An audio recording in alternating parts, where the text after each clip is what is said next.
Yes. Habari za wakati huu wa Tanzania.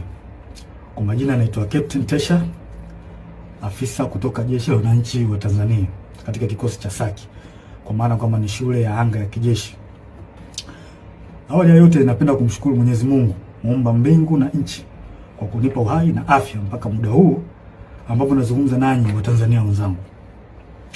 Nikiwa na maumivu makubwa sana moyoni juu ya haya yanaendelea katika nchi yetu. Nimejaribu kutafakari sana mpaka muda mwingine kufikia kumshirikisha Mungu kwamba nikiwa naiona hatari kubwa sana ambayo ipo mbele yetu kama taifa.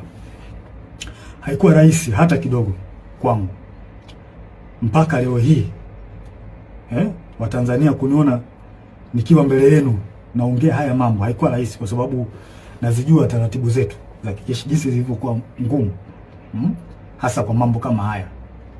Haikuwa rahisi hata kidogo kutafakari mpaka kuamua kufanya hiki. Kwa maana hiyo sasa, nikiwa naifahamu hatari hiyo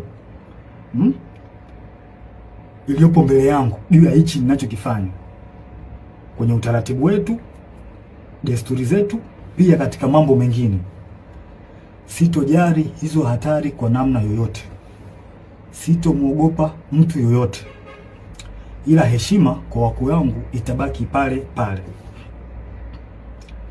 Hivyo basi nimeweza kuandika barua kwenda kwa wakuu wangu wa kazi, kwa maana kwamba CDF na wengine, kuwaeleza kwamba siridhishwi kabisa kwa yanayoendelea nchini, na naiona hatari kubwa sana katika taifa letu.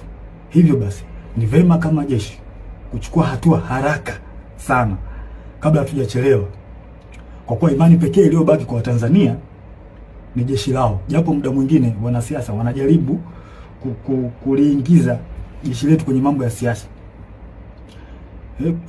kulitumia ili uweze kufanikisha mambo yao, lakini tumebaki kuwa imara na bado tunaendelea kuaminika na Watanzania.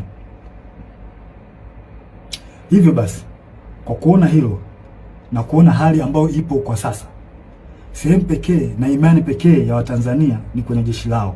Hivyo na shauri jeshi letu liweze kuchukua nchi haraka sana na kuweza kuweka mambo sawa kuliko kuendelea kulazimisha kwenda mbele, hasa katika hili swala la uchaguzi.